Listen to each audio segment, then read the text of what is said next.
পাহাড় ঘুরতে আসার জন্য ট্রেনের টিকিট নিয়ে ঝামেলা কিন্তু আর নয়। আজকে আমি শিলিগুড়ি থেকে কলকাতা ট্রাভেল করব এই বাসটায়। চলো তোমাদেরকেও ডিটেলসটা বলে দিই। বাসের ভিতরে ঢুকে ঢুকে তোমরা পেয়ে যাবে একটা আলাদাই ভাইব।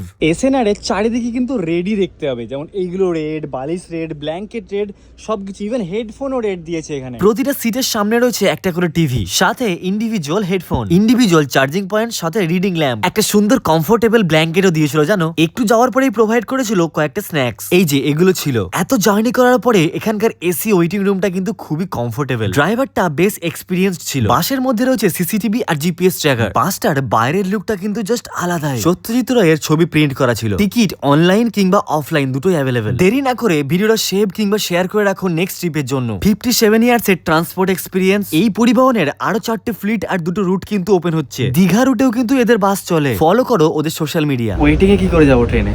বাট এই বাসগুলো আছে বলেই এখন নর্থ বেঙ্গল বা শিলিগুড়ি আসা যাওয়া এত ইজি হয়ে গেছে।